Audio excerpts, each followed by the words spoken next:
I'm Terrence McNally. Welcome to Free Forum, a world that just might work.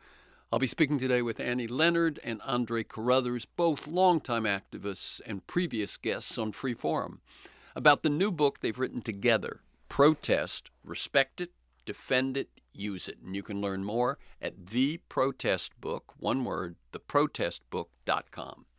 On Free Forum, we explore the lives, the work, the ideas of individuals that I suspect have pieces of the puzzle of a world that just might work.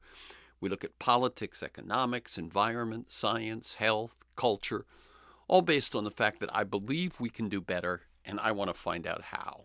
The show plays weekly on the Progressive Voices Network on TuneIn.com, and podcasts are available anytime, anywhere on Apple Podcasts, YouTube, Spotify, most major podcast sites, and at my site, TerrenceMcNally.net, TerrenceMcNally, all one word, TerrenceMcNally.net. I've recorded previous conversations with both of today's guests. Andre Carruthers joined me in 2004 to talk about Rockwood Leadership, a training organization for activists that included a recognition that self-care was an important component of activism. And Annie Leonard and I did one in 2007 on her viral video, The Story of Stuff. First of all, let me say I'm thankful we're all still alive and kicking and doing the work of civil society. My first protest was probably 1965 or 66, in my first couple of years of college, against the war in Vietnam. My guests are 10 to 15 years younger than I, but have both been at it for 40-plus years. And as soon as I saw that they had collaborated on this new book, I reached out to schedule this conversation. And as soon as I saw that they had collaborated on this new book, I reached out to schedule this conversation. Of Protest, Andre writes, when nonviolent, organized, and uncompromising, it has proven itself to be the force that bends, albeit sometimes circuitously, the arc of the moral universe toward justice. He credits Henry David Thoreau, the subject of a recent 3-part PBS documentary series I highly recommend, with the insight that even small numbers practicing systematic non-cooperation could paralyze unjust power structures. In the last 2 centuries, this has been refined by its practitioners into an approach that has toppled governments, liberated populations oppressed by laws and legislation, and freed people immobilized by prisons and prejudices. Annie reminds us the right to protest, enshrined in the First Amendment to the U.S. Constitution, is central to America's origin story and national sense of identity. The 18th century colonists who 250 years ago declared, "We hold these truths to be self-evident," had themselves engaged in an act of protest against a distant monarchy's attempts to control them. Protest works, and protest is necessary, now as much as at any moment in my lifetime, including the 1960s and 70s. And as we celebrate our nation's 250th anniversary, the right to protest is under attack. The new book offers history and how-to, challenge, and inspiration. And the website offers resources and links to help you to act on the subtitle, to respect, defend, and use protest. There's much I hope to talk about today. How did this project come together? How did they choose their approach? What did they learn in the process? How is protest under threat? And how can listeners make the most of their initiative? And so much more. Annie Leonard is a lifelong activist who has protested globally. She's probably best known as the creator and narrator of the 2007 animated documentary about the life cycle of material goods, The Story of Stuff. It began as a talk, then video, and then a book. She followed this up with The Story of Cap and Trade, The Story of Bottled Water, The Story of Cosmetics, The Story of Electronics, The Story of Citizens United versus FEC, The Story of Broke, The Story of Change, and The Story of Solutions. She led Greenpeace U.S. as executive director from 2014 to 2023 and co-launched the Jane Fonda Climate PAC. Andre Carruthers, an activist, writer, and organizer who has been involved in campaigns and protests for over 4 decades, worked for Greenpeace U.S. for 13 years, including serving on the board of directors. He's the co-founder of the Rockwood Leadership Institute, a training organization for activists, and works as an organizational development consultant and coach for leaders in the social change sector. He has served as an advisor and board member of numerous organizations, including the Center for Investigative Reporting, the Center for Environmental Health, and Rainforest Action Network. Together, they have created and written the new book, Protest, Respect It, Defend It, Use It. Welcome, Annie Leonard and Andre Carruthers, to Freeform, a world that just might work. Thank you. Thanks for having us. Okay. And let me tell listeners, we're recording this conversation Wednesday, May 27th. I like listeners to get a feel for the people behind the work and the ideas that we talk about. So I want you each to tell me, I gave some of the headlines, the resume stuff, but how you each see your path to the work you do today. And feel free to go way back, childhood inspirations, mentors, turning points, that kind of thing, so that we know who we're talking to here. Let me start with Andre. Well, it happens that we are in Washington, D.C. right now, my hometown, born and raised. The epicenter of so many things that have happened in the world around protest and fighting the man. And so Washington, D.C. is my, what would you call it, the fertile ground from which I grew. I grew up next to American University, which is not far from here. And I remember when I was about, I want to say 10 years old, the students from around the city and around the United States decided they were going to shut down Washington, D.C. in a demonstration called the Moratorium, 1970. And so I think I had a little bicycle, then I bicycled down to the corner to watch. And let me remind people, this is as a 10-year-old. Yeah, I was a 10-year-old, and I was already supportive of the end of the Vietnam War in some part of my brain. And I watched the students block the intersection, because this was shut down the entire city demonstration. I watched people who were trying to commute get upset, and a car went up on the curb. And then I watched what was then called the Civil Defense Unit come marching down Nebraska Avenue with their truncheons and then kneel down and fire tear gas in the air. And it was so clear to me who the good guys were and who weren't at the time in a very simplistic way. And I smelled the tear gas and I ran home, and it was a very formative experience for me because I was arguing with my father about this thing called the Vietnam War, and already I was feeling like there was some injustice in the air that I couldn't quite get a grip on. And then fortunately had lucky enough, 15 years later, to get a job at Greenpeace. So I came back to Washington, and 42 years ago started working at Greenpeace, which was, again, so much part of my life ever since. I mean, there is a saying, once a Greenpeacer, always a Greenpeacer. And in 1987, I met Annie Leonard, and we've been shoulder to shoulder ever since. Wow. One thing, by the way, Greenpeace, among the environmental organizations, is the one sort of most known for protest. Am I correct? Indeed. It seems to me. Yeah, Greenpeace was actually born in an act of protest back in 1971 when a group of Quakers and anti-war activists up in Canada rented an old boat and sailed it into a zone where the U.S. was going to test a bomb, and thinking they could stop it. So that was actually the founding moment of Greenpeace. And some journalist asked all these activists, it was originally called the Don't Make a Wave Committee, because they thought this bomb test was going to create this huge wave. Some journalists asked them, you want peace, right? And someone said, yes, and make it a green peace. So Greenpeace was actually born in an act of nonviolent civil disobedience. And the willingness to and the commitment to take nonviolent action is a really core and differentiating characteristic of the organization that neither Andre and I are with anymore, but we were both with for many, many years. Right. No, it's interesting. I mean, there's some who use the law and some who use, work on Capitol Hill and so on. But Greenpeace is the one that's at its core. And I'm going to interrupt before I go to you continue, because something that I came across as I was preparing for this just fits so much with what you just said. And this, for anyone who thinks that protest doesn't always matter. Paul Loeb tells this story in his book, The Impossible Will Take a Little While, A Citizen's Guide to Hope in a Time of Fear, which you probably both know. In the early 1960s, a woman took two of her kids to a Washington, D.C. vigil in front of the White House, protesting nuclear testing. The demonstration was small, 100 women at most. Rain poured down. The women felt frustrated and powerless. But a few years later, the movement against testing had grown dramatically, and that same woman attended a major march.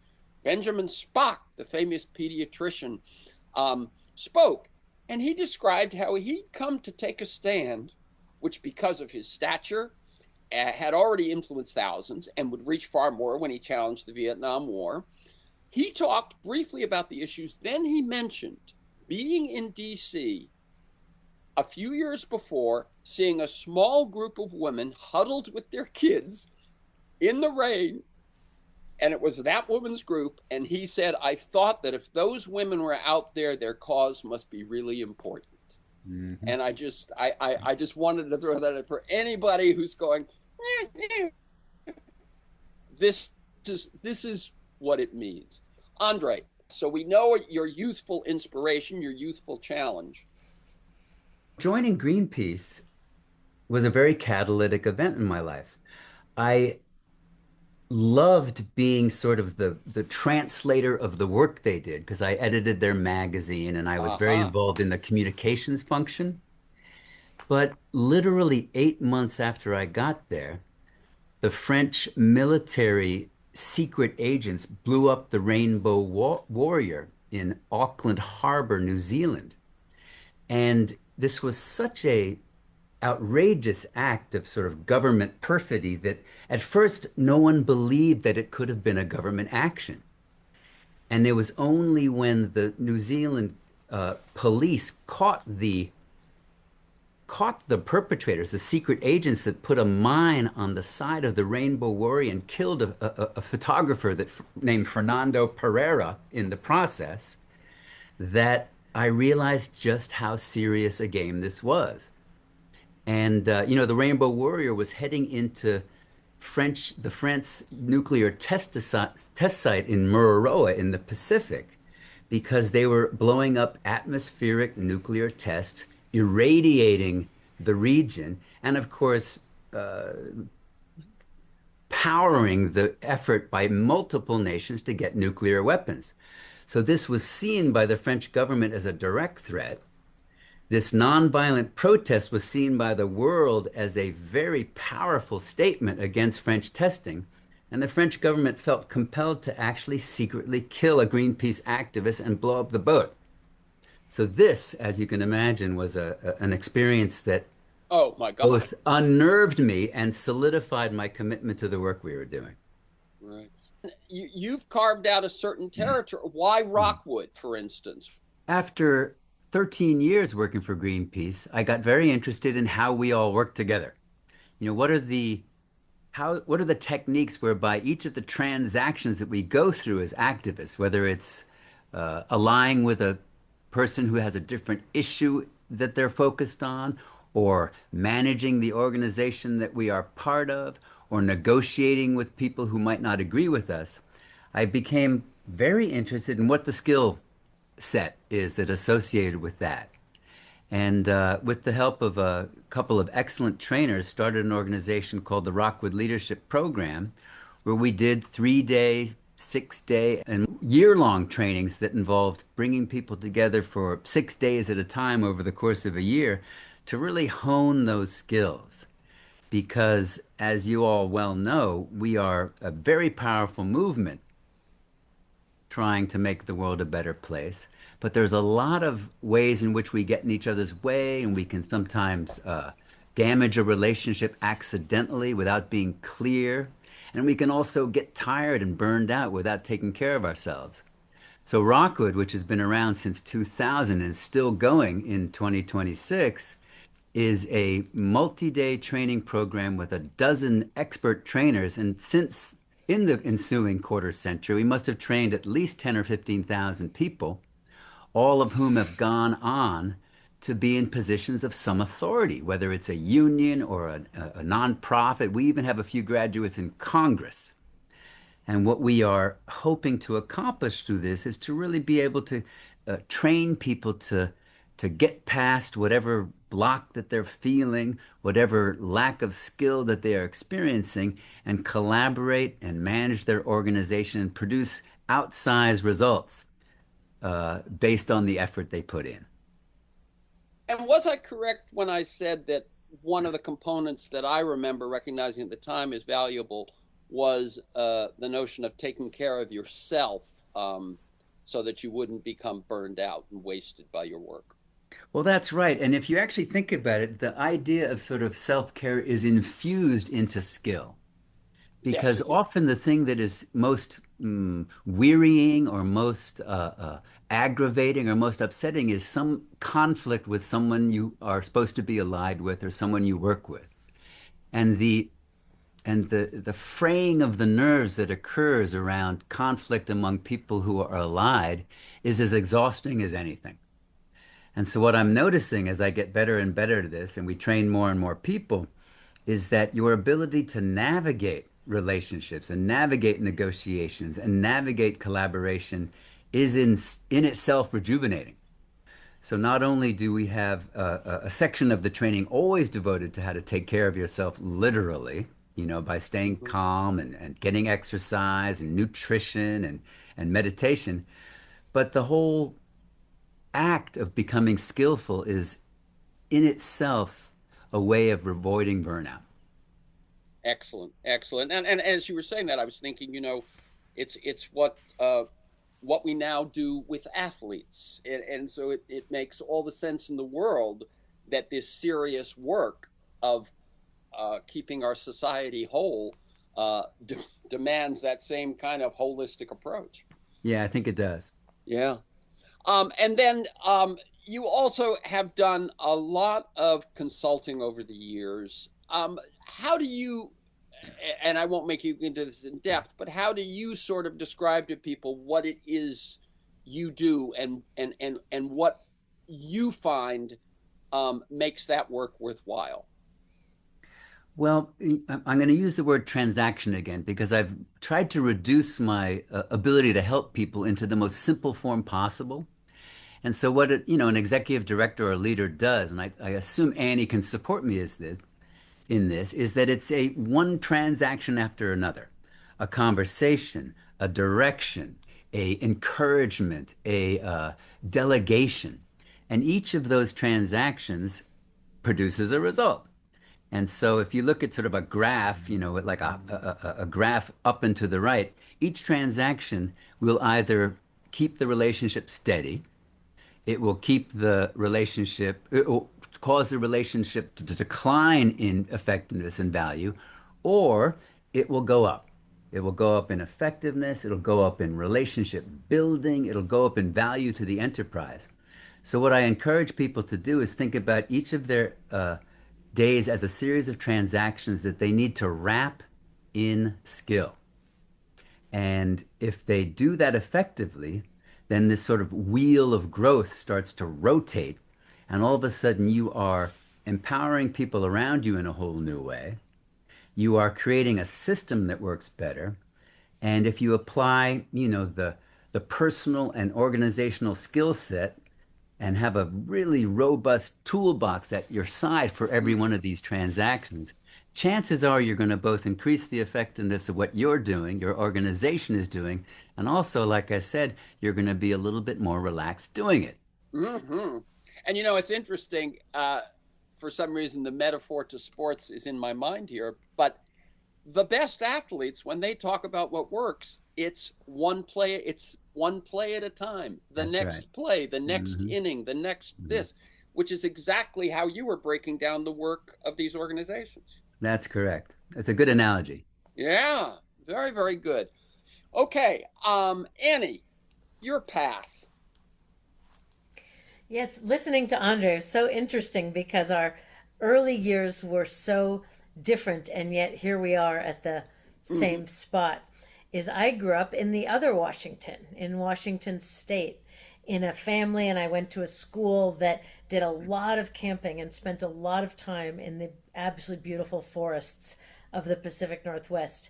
And so I started wanting to protect the forests. I was a forest activist. I loved, or I wanted to be, I was just a kid, but I wanted to be a forest activist. Um, I, I thought that would be a great way to spend my life. Once you love something, you want to fight to protect it. And I grew up in a context that allowed me to fall deeply in love with the forests. So when I was applying to college, I remember in my college applications, I wrote that I was going to be the Secretary of the Interior and I was going to protect forests. And I ended up going to college in New York City, which is a very funny place for someone who wants to protect forests, but I also was young and infatuated with big cities. And it actually turned out really fortuitous because that's where my perspective started to expand. When I was in New York, my dorm was on 110th Street and my college was on 116th Street on Broadway. And every morning I would walk up those 6 blocks and then return every evening. And I was mesmerized by how every evening there was a pile of garbage as high as my eyeballs, like every single evening. And then every morning it would be gone. And I just started wondering, what is in all this stuff and where is it going? Oh my gosh. It was flabbergasting. And I grew up in Seattle, where one of the first cities to have curbside recycling, and a family that we recycled, we composted, we took care of our stuff. We didn't waste, not because we knew about ecological limits, but because I was just raised to think that losers waste. It's just not what you do if you're a responsible person. So I was so curious, what's in all these bags of garbage? And I remember opening them up and being absolutely shocked at how much paper and cardboard was in them. And I said, "Oh my God, this is where my beloved forests are going, to this garbage." I'd seen clear cuts in the Pacific Northwest when I'd been camping, and clear cuts looked like a war zone. And so I thought, wait, it's going into these bags. And so I said, well, where is it going every night? So I did something that I recommend everyone in the U.S. do, is I signed up to go tour the local landfill. I wish this was required for people before they get their first credit card. Oh, that would be a good linkage, yes. Yeah, to see what comes out the back end of our consumer society. So I went as a young college student to the landfill on Staten Island. It is actually called the Fresh Kills Landfill. And that is where New York City's garbage went for decades. And I stood there and I looked out. And if you can imagine, as far as you can see, in every direction are furniture and books and food and clothes and stuffed animals and packaging. And it just hit me like a bolt of lightning that our system of how we make and use and throw away stuff is out of control. I remember the things that hit me are, first of all, that this is unsustainable. You can't have this level of sort of materials throughput of how much stuff we're extracting, using, and throwing away. But the second thing that hit me is, how did I not know about this until I was a sophomore in college? How is this so hidden from us? And so I started studying waste and where waste is going, because that's the other end of the line from the beloved forests.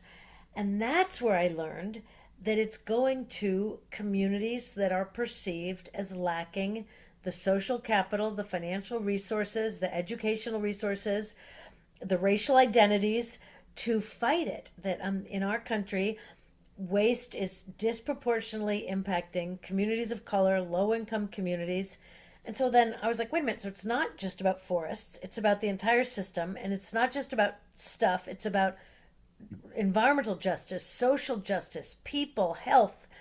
So I went from thinking I was going to work just on saving trees to caring about this whole system. And then as I spent decades trying to promote environmental, racial, social justice in order to save my trees, because that's what it's going to take, I used democratic avenues that are being shrunk, that are being taken away from us. And so I realized, if we do not have democratic rights, democratic space, democratic levers to pull, we aren't going to be able to advance any of this. So I started with trees in Washington State, and here I am now in Washington, D.C. today, working to defend our democracy. Wonderful. Thank you. Thank you. A couple of things I wanted to say. One was uh, that it was clear that your experience, as you pointed out at the end of that, was a connecting the dots experience of nothing is actually in isolation, is it? You know, justice overlaps with this, overlaps with inequality, overlaps with forestry, all of those things. But two other things. One is, I remember when Limits to Growth came out. I think that's 1972. Danella Meadows and the rest of that team at MIT, and what really clicked for me that I hadn't thought of before was that they didn't just say we were running out of resources. They said we were that they saw both sides. It wasn't just what we were using, it's what we were using. And that linkage that it's not just what we take, use, it's what we do with it afterwards, and that we have limits on both ends of that. That was one thing. And the other was that you were seeing all of this garbage and making this documentary and all of this on the story of stuff before the Amazon era, where now we have sort of double the packaging on everything.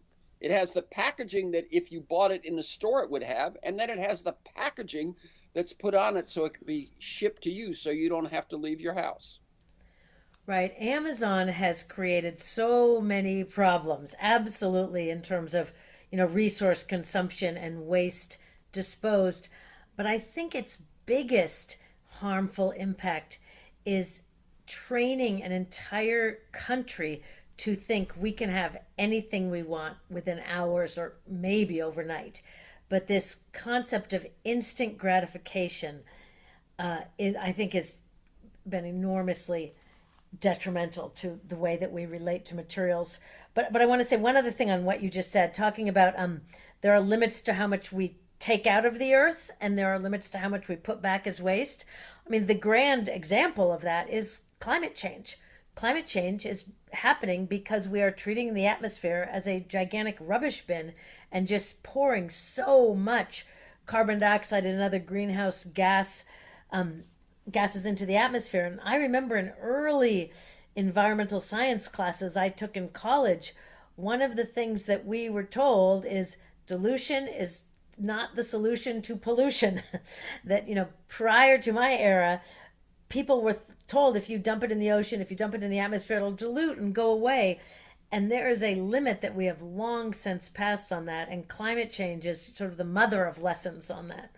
No, it's interesting because there's a dot that I didn't see until you started saying it, which is yes. And it goes actually to that whole endangerment finding, doesn't it? Is right. To whether climate change is, whether the carbon emissions are pollution or not. And of course, on a grand macro scale, they are. And it's ridiculous to assert they're not. Let me tell people that this is Free Forum, A World That Just Might Work. I'm Terrence McNally. I'm speaking today with Annie Leonard and Andre Carruthers, both longtime activists, previous guests on Free Forum, and we're talking about a new book that they've written together, Protest, Respect It, Defend It, Use It, and you can learn more at theprotestbook.com. Okay, how did this book happen? How did you decide to work together on it? And how did Patagonia get involved? Who wants to take it first? To you, Ann Leonard. So Andre and I had both, as you've mentioned, been activists who had used our democratic right to free speech and peaceful assembly many, many, many times for decades. And so we firsthand saw the value that these democratic rights bring to different campaigns for environmental and social change. And we watched over the last decade how these rights are under attack. There are lots of different ways which we can talk about how the right to protest and speak out and dissent is being curtailed in this country. And we were alarmed. We really believe that if we lose the right to protest, we are going to lose so much more that we love and that we have worked so hard for in this country. And so as we started digging into this, we saw this really fascinating data about how people in the United States relate to peaceful protest. And the data, it was a public opinion polling, showed that a majority of people in the United States value the right to free speech, value the right to peaceful assembly, consider it truly American and constitutional, and are proud that we have it. And we were reading this as we were looking out at the response in the mainstream media and with elected officials against the Black Lives Matter protesters. And even though the vast majority of those Black Lives Matter protests were totally peaceful, the protesters were being vilified as criminals, thugs, terrorists, enemies of the state. And we realized there was some disconnect. Mm-hmm. And so what we decided to do was sort of launch a PR campaign for protest. We decided to write a book that would remind readers of the role that peaceful protest played in advancing so many things that we value, from weekends to labor laws to same-sex marriage to rivers that don't catch on fire and so much more. Remind people of the role protest played in this history, warn people that the right to engage in peaceful protest is under threat, and inspire them to engage in protest themselves. But I pitched the idea to Patagonia. I chose them because Patagonia Books is a wonderful publishing house. Patagonia themselves is an activist company that engages in and supports in all kinds of protests, so I felt very aligned. And they love photographs. And we wanted this book chock full of photographs to really humanize protesters and bring the protests to life. Patagonia Books loved the idea, helped us develop the idea further.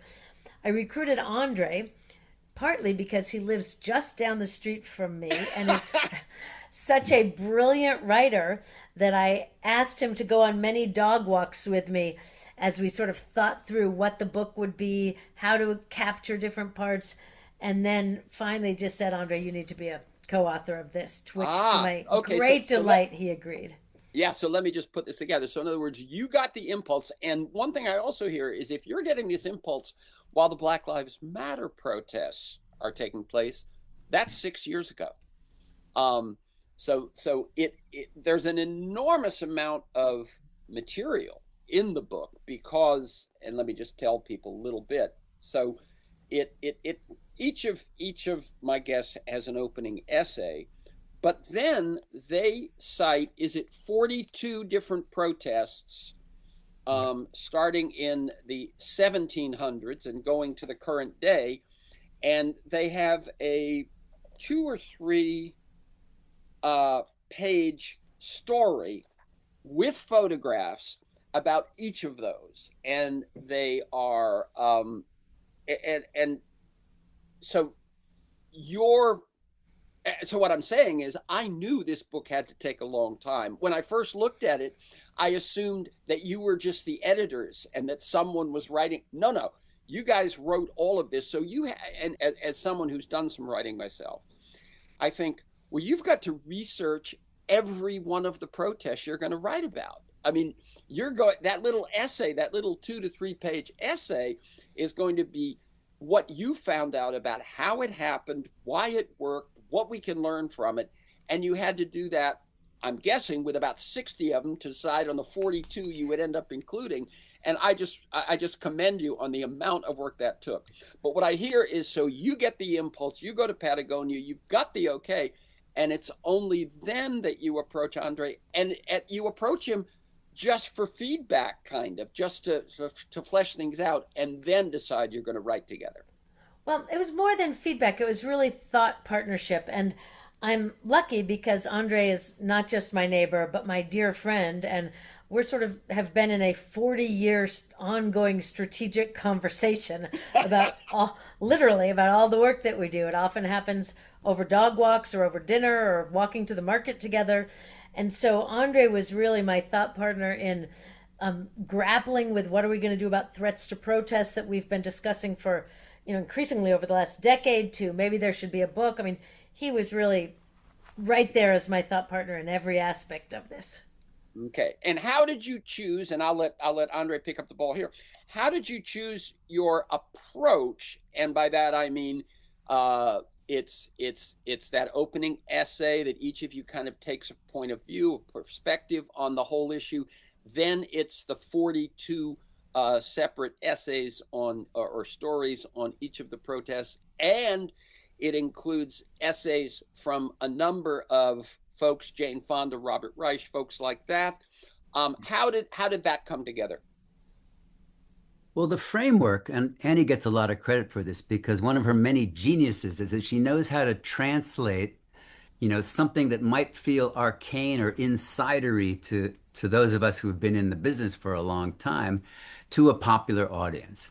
And so the framework, which is, guess what? There's a history here of noble, patriotic protest that has brought us things that we sort of take for granted today, and that public square that we're used to living in, where it has petitioners and demonstrators and people collecting money for causes, is clearly under threat. And then finally, let's showcase 42 examples that sort of span the universe of engagement and genius and effectiveness. Once that framework is in place, then everything sort of fell into place. Mm-hmm. And the ability to invite people to contribute, of course, to help us reach a larger audience was just the final icing on the cake in a sense. Um, what's wonderful, for me as a journalist and sort of a writer and slightly, and perhaps overly bookish, what I loved doing was looking under the hood of some of these protests that we thought we sort of knew. We Mm-hmm. thought we knew the story. We were presented with a story in grade school or in college or by the media, and discovered there's a lot more there than we originally thought. And so in some ways the book, once we discovered what was under the hood of many of these protests, some threads emerged that have sort of informed how we present the book now to people around the country. It's so funny, Andre. My next two questions, as I was glancing down, um, you've moved right into them. One was, how would you describe the book to folks as you were working on it, and would you describe it differently today? And the other was, what most surprised you in working on it? And you began to answer both those questions in your last answer. Well, Um, I don't want to rush us, and I want to share this with Annie, but I'll give you one story that sure. illuminates something that I think we all thought we knew. Mm-hmm. The Boston Tea Party, right? The iconic moment, nation building moment, cited by people around the world as their inspiration, from Poland to the Philippines to Serbia to almost every fight against a dictator around the world refers to the Boston Tea Party as this inspiring, iconic moment. What we discovered quickly, and I guess we should have known this in advance, is that the Boston Tea Party was a targeted act of property destruction that destroyed some $2 million worth of someone else's stuff, performed by men, disguised men at night. Yeah. And I'm trying to imagine, when you actually think about it, and imagine trying to do something similar today, it would be frowned upon, to say the least. Mm-hmm. The other interesting thing about the Boston Tea Party is that both Benjamin Franklin and George Washington disapproved of it. I love And it. Benjamin Franklin offered to pay back the East India Company for the tea destroyed. And George Washington wrote that he was concerned that the Boston Tea Party would alienate his more moderate supporters. Where does that sound familiar So from? where does that exactly? It sounds very familiar, right? Um, and the other interesting thing about the Boston Tea Party, it actually wasn't rebranded the Tea Party for 50 years. Because as the Washington, Jefferson, and their heirs were sort of consolidating, I guess, the management of this nascent country, Mm-hmm. they weren't that enthusiastic about having everyone cite a targeted act of property destruction performed by men disguised at night as the founding impulse of the country. So they kind of put it under wraps for 50 years. And only in 1830 did the word Boston Tea Party emerge as the rebrand, and only in a way that sort of made it seem slightly warm and cuddly compared to what actually happened. Right. So No, this, it's, I mean, even the phrase Boston Tea Party, mhm. it So doesn't these kind sound of like what it revelations, was. these revelations occur throughout the book. There's a little bit more to the story than we originally thought. That's excellent. Excellent. One thing that occurred to me, looking through this was the very notion of protest. Um, in some, I mean, there have always been protests, but what we think of as protest and what this book focuses on, it almost couldn't exist as much until there was democracy. Does that ring true to the two of you? That it was something about that citizens have a right to, to deal with their representatives and things that unlike with a monarchy or unlike with with emperors and things, that there was this sense that there was some sort of a negotiating relationship between the people and the rulers, and that's where protest really blossoms. That's a big question. I think I have a slightly different take. I think that there are different types of protest, and different contexts are conducive to different types of protests, and different types of protests are effective in different contexts. So, in a democratic context, which is what we have all grown up in this country, an imperfect, often grossly unfair, but relatively stable democratic context. In a democratic context, protest and persuasions can work very effectively. I mean, we saw that when President Biden launched his presidential campaign. He was very, very weak on climate. And then people protested, people lobbied, people, did civil disobedience, all kinds of protest and persuasion. And he shifted. And by the end, he really championed the insufficient but still biggest climate bill ever passed in the United States. In a democratic context, the kind of protests that we're used to can work. In a non-democratic context, we still absolutely must protest. And there are so many cases. We were just on the airplane yesterday discussing Serbia's Otpor movement, which was a student-led protest movement that ousted a vicious, vicious authoritarian ruler. I'm spacing his name. What's his name, Andre? Slobodan Milosevic. Yes, Milosevic. The student-led protest movement, peaceful, nonviolent protest movement that ousted Milosevic after years of just a terror-ridden reign. So absolutely in non-democratic context, there are still protests, but it's a different kind of protest. And that's what we're now facing in the United States as our democracy is sliding more towards an authoritarian regime. The typical kinds of protest and persuasion, the tools that protesters have honed over decades in this country, are less effective, and we need to learn from our friends who have protested in non-democratic contexts. The biggest change is switching from a protest and persuasion model to a non-cooperation model. When you have a government that is not responsive to protest and persuasion, you have to look at ways to withdraw cooperation, which is still another form of protest. Strikes, labor strikes. I mean, the Montgomery bus boycott actually was an example in the book of non-cooperation. Port workers refusing to work. So labor strikes is one form of non-cooperation. Another one is withdrawing your dollars.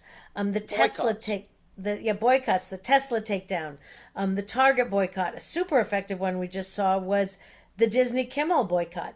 Disney decided to kowtow to Trump's demands, censor Jimmy Kimmel. Within days, millions of people canceled their Disney subscription. Disney changed their mind, put Kimmel back on the air. So we can protest no matter what the kind of regime is, but different kinds of protests are more effective in a democratic versus a non-democratic regime. let's use this moment to uh, dig deeper into some of what you brought up there, which we've referenced throughout our time together. But it's the current threat, and uh, your assessment of. Let me backpedal one. Your assessment of the current protests in the country, which is, I guess, the No Kings and what took place in Minnesota, which expanded much before, much beyond No Kings. But so the current status, and then the threat, and the necessary response. Well, let's talk for a minute about what's going on right now in the United States, which Exactly. is absolutely inspiring in so many ways. As the traditional tools, as he mentioned, get less effective or less available because the law is no longer being equally applied to people up and down the stack of power, and the predictability of a particular activity is no longer there. We don't actually know what will happen if we transgress a law that we used to assume that we had some measure of understanding of when we do this, that will happen. That's starting to disappear. And so what we're seeing in places like New Orleans and Los Angeles and Minneapolis is people starting to apply much more effective means in the face of this regime. I did a quick scan of what happened in Minneapolis a couple of months ago because I wanted to see all the different creative ways that people were applying themselves. And it ranged from uh, a lawyer friend of mine driving around in his car and doing legal work in the backseat of his car in front of people's houses who were scared to leave them in order to help solidify whatever legal claim they had on their status. We had tow truck drivers pulling cars that had to have been abandoned out of the way so they wouldn't be towed away forever. We had people ferrying children to school and back, people bringing food to people who were scared to leave their houses. We had people meeting people who were coming out of detention with blankets and warm food and a place to go. These are all, by our definition, acts of protest. And what happened in Minneapolis, and will no doubt be duplicated around the country, is people are starting to understand what it takes to be in solidarity with each other. People understand what this word that emerged out of Minneapolis called neighborism is. And we are going to see people really thinking through how to support each other in a concentrated way, in a way that can only neutralize the impact of what the Trump administration is trying to do. Excellent, excellent. Yes, that's the first time we've said the word solidarity, but it seems to me it is a key both contributor and result of people's engagement in that broad range of protest. And any more about what the current situation? How are we doing, do we think, in terms of protesting this administration at this moment? I think we're off to a good start and we need a lot more. You mentioned protests like No Kings, and No Kings provide a very, very important role. They make the discontent visible. They provide social proof for every one of those 8 million people marching. There were unknown scores more watching and feeling concerned. It's been real interesting on this book tour how many people come up to us and sort of whisper and say, I've never protested before, but I'm starting to feel like I need to. And large protests like No Kings that are peaceful, that are irreverent, that are joyful, that are creative, those provide a real invitation for more to get involved. But while that may be the most visible, that is certainly not the entirety of the protests that is happening. There are people organizing in the military to get recruiters and sympathizers in the military. There are people organizing in the entertainment industry. Jane Fonda recently relaunched the McCarthy era committee that her father had been part of, called the Committee for the First Amendment, to organize cultural workers in the entertainment industry to not capitulate and to use their platforms and profiles to model resistance. There's people organizing in the faith community, in academia, to get the universities to stand up to Trump.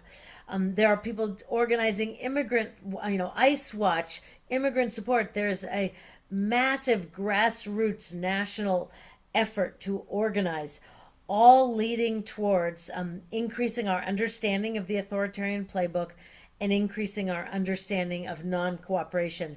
There's a particular resource I'd love to point your listeners to called the Freedom Trainers. Check out the Freedom Trainers online. They are a group of people that have spent decades studying authoritarian governments to understand the tools and strategies that authoritarians use and the specific kinds of civil society resistance that's most effective.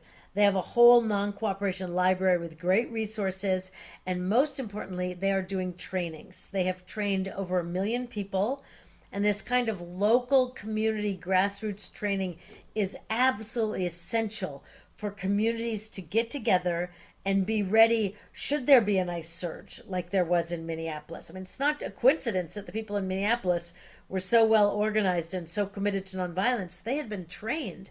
So is your community going to get an ICE surge? Or is your community prepared for potential hijacking of the midterm elections? So you can go on the Freedom Trainers website and there's a request a training. You can sign up and request a training and get a Freedom Trainers trainer in your community. What we're doing on our book tour is instead of just a regular come hear about the book, we are doing book events in each city, and they're all located at the protestbook.com. And then in most cities, not all because some already have very strong training, but in most cities we are organizing a Freedom Trainers workshop. And we are inviting people who we have reached through the outreach from Patagonia. Ben & Jerry's is helping us with outreach too. And then through our own environmental networks, we're recruiting people to come to these community resistance trainings, which have been absolutely sort of groundbreaking in getting even longtime activists like ourselves to realize the tools we used for campaigns for decades are not enough to meet this moment. And we simply must learn about the authoritarian playbook and what kind of resistance tactics are most effective in this new context we find ourselves in. Okay, so one thing that you alluded to there that I've mentioned, but I want to emphasize again, is that the website for the protestbook.com is not just about the book. It's about the mission. It's about the movement. And it has resources. It has other books. It has things, access to things like the Freedom Trainers and so on. So take advantage of that website and the website that it leads you to. Let's talk just a little bit for people who kind of get that authority. I mean, if they're listening to this in this conversation, they probably know that authoritarianism is running amok. But some of the threats specifically to protest, and one thing I will say is one of the latest iterations, it seems to me, is bills in state legislatures to outlaw protests against the fossil fuel industry. These are called the critical infrastructure bills, and what does it really mean? It means you can't fight for the climate. You can't fight for your children or grandchildren. So some of the ways that the current repression and assault is taking place, so people really get clear on that. Sure, I'm happy to talk about that. And repression and assault on protesters are not new. Especially our Black, Brown, and Indigenous brothers and sisters are very, very familiar with being the target of this. But it has reached a new level in terms of how pervasive it is, how out in the open it is, and how, unfortunately, it coincides with a time when we need protest more than ever because of the climate threats and because of our threats to democracy. So one thing to know about the threats to protest is they follow the energy in a movement. So when the Black Lives Matter protests were really exploding, there were new laws that outlawed the specific kind of tactics that the Black Lives Matter groups were using, like marching down the street. When the Gaza protests were exploding, there were new laws that outlawed the specific kind of protests the Gaza protesters were using, especially around free speech and assembly on campuses. And when the Keystone XL and Dakota Access Pipeline protests exploded and were very successful in many ways, the kinds of laws you talked about increased, which were laws specifically outlining protests on that targeted fossil fuels. So all of these have been going on for a while, but under the current federal administration, they have been supercharged because a key part of the authoritarian playbook is shutting down dissent. And so I'll run through a couple of the ways that they're attacking protests that are all on supercharge. The first one is vilification of protesters. And again, Andre just talked about how the participants in the Boston Tea Party were vilified. Martin Luther King was vilified at the time. Rosa Parks was vilified. This is nothing new, but it's on superdrive. You now have the President of the United States saying that protesters are terrorists, musing about shooting them in the legs, posting an AI-generated video of him literally dumping excrement on the heads of peaceful protesters exercising their constitutional rights. So vilification of protesters is key. And that's so important to authoritarians because they want to do that to discredit the substance of the protesters' demands. If they can vilify people demanding climate action, people demanding an end to racialized police killing, if they can vilify the people themselves, it wipes the demands off the table. And that's why we wanted to go with Patagonia Books and have so many photographs and quotes to humanize the protesters. Right. But one thing I was going to say is that the specifically the notion that protesters are domestic terrorists, right, and Antifa is a terrorist organization, right, and that there is such a notion as domestic terrorists. All of this, they're trying to put this into law. Right. And you look at it, and it is clearly a law against free speech. Clearly, it's against our constitutional right. So they have vilification, they have regulatory retaliation or administrative harassment. Things like if you're a nonprofit 501c3 organization and you speak out or do a campaign that the administration doesn't like, you risk losing your charitable status. If you're an international student and you speak out on something the administration doesn't like, you lose your visa. So these kinds of administrative harassment or regulatory retaliation. There's the anti-protest laws you already mentioned. There's a great protest law tracker. If your listeners just Google protest law tracker, you will see a map of the entire United States. And in each state, it shows you the laws that are pending, rejected, or horribly enacted. And these anti-protest laws either criminalize constitutionally protected activity, such as holding a workshop to teach people how to fight new fossil fuel development, or they turn misdemeanors into a felony. Right. So that's really bad. If you block a street, if you trespass, that's a misdemeanor. Protesters have been blocking streets for this is what Andre was referring to when he said we had expectations. You did a protest, right, you're willing to get arrested, okay, but it was always a misdemeanor. Now right, suddenly that arrest can or the threat of that arrest, right, as a felony can really chill people's willingness, right, to right, get arrested. Yeah, and lives have been upended because of these new laws.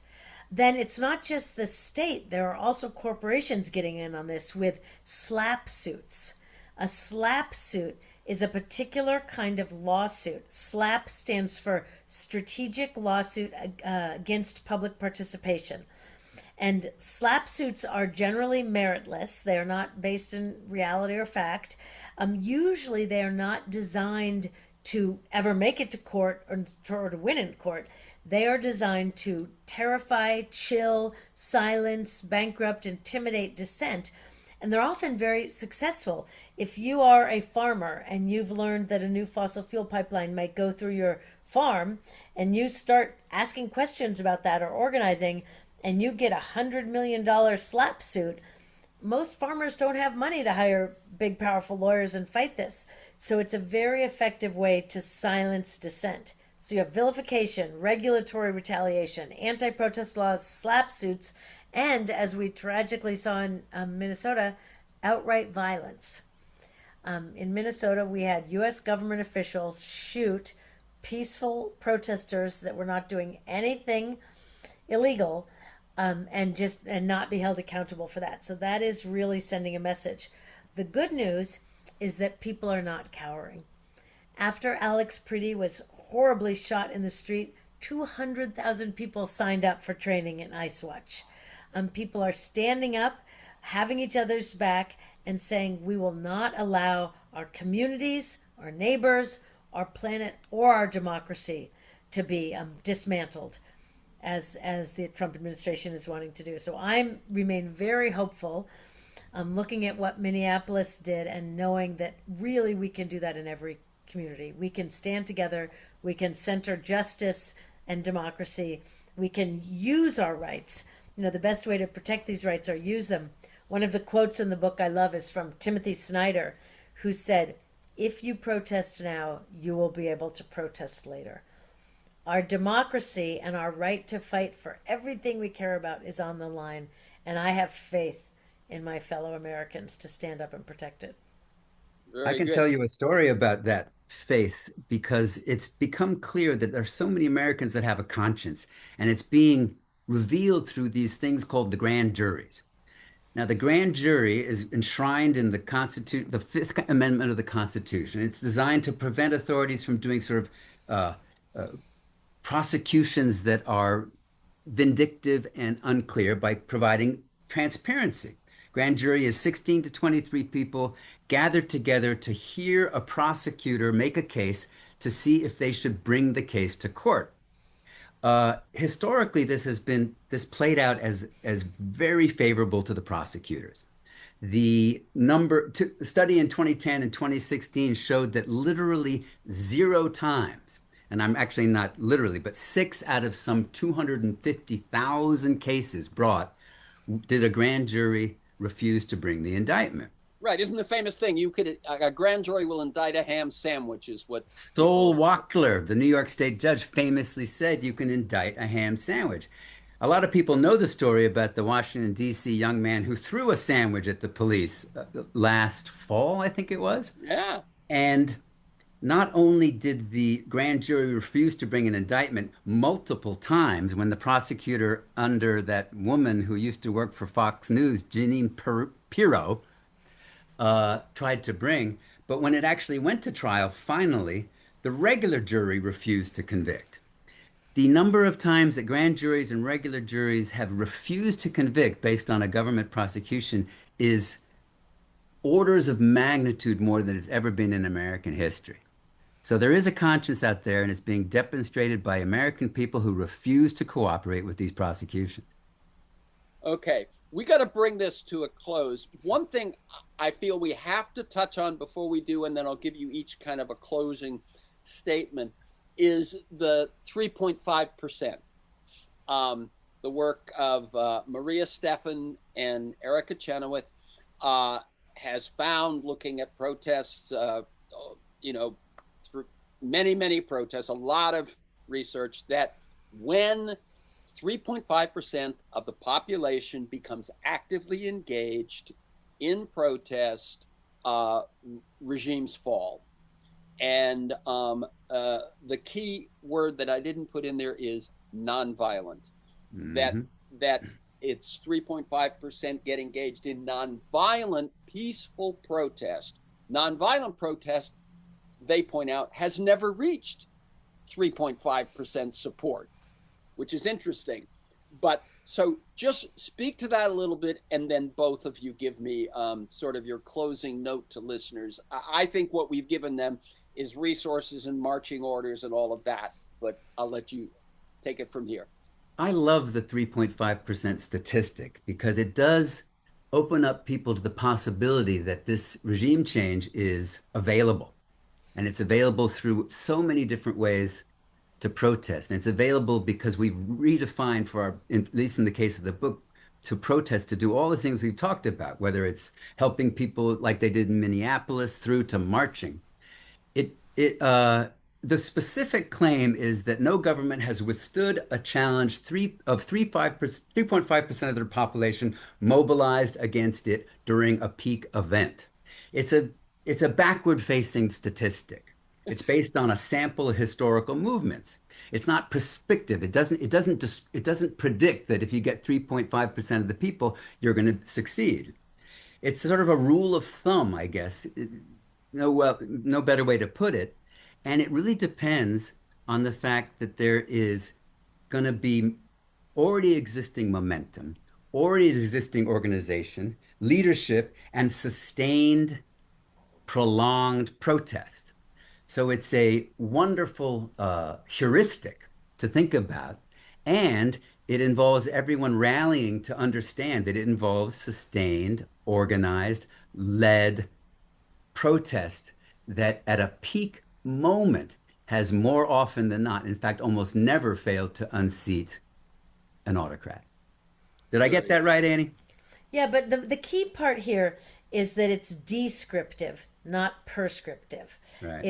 It is a they crunched the numbers of actual efforts to oust regimes, and that's what they found. Yeah, it's a finding more than a rule. And the U.S. is obviously very different than smaller, more homogenous countries. It's harder to organize mass movements in this country. Also, the current authoritarian, well, actually, the current authoritarian probably doesn't read, but people around him, I am sure, have read the same studies and are adjusting accordingly. So the point is, we don't know how many people, what percentage of people we need in the U.S. to be actively, consistently escalating, nonviolently engaged. Is it 3%? Is it 3.5? Is it 5%? But we do know it's not 51%. We do not need to get a majority of people to be involved. We need to get a minority of people involved, but in a nonviolent and consistent manner. So that I find that very hopeful. And it's not just coming out to no kings. It is withdrawing your money from supporting businesses that are enabling the authoritarian. It's not going to sports events or entertainment events or universities that are kowtowing to the administration. It's looking for every possible lever that we have to withdraw our support from the authoritarian project. And it is also protesting and civil disobedience and all that as well. By the way, I just want to remind people that Indivisible itself, one of the lead organizers of No Kings, they're very clear about this. They do not, they are, in other words, I just want people to know that it isn't that they say, come to our protest every 3 months, and when we hit 3.5, we win. They are very clear about non-compliance, non-cooperation, sustained, integrated efforts for which those days of protest are, as you said, sort of social proof. Right. And as I say, I believe courage encourages courage, and that people seeing, wow, I could do that. Yeah. That it builds on itself, and as one of you said, I think it was Andre, that you're quoting Snyder, protest today so you can protest tomorrow. Right. That's right. Yeah. Yeah. Any last word to figure listeners gonna kind of remember this one as they stop, as they turn off their podcast, they're gonna go, yeah. Well, I'm going to give Annie the last word, but the one thing I want to impress on people is that protests are never honored when they're doing it. Martin Luther King's approval rating never went above 50%. He did not stop and say, I'm going to wait for my approval rating to go up before I continue to fight for justice. When he was assassinated after he'd won the Nobel Peace Prize, 62% of the American people disapproved of what he was doing. Now, of course, Martin Luther King is this honored figure. The top three people who have bridges, monuments, schools, and memorials named after them are George Washington, Abraham Lincoln, and Martin Luther King Jr.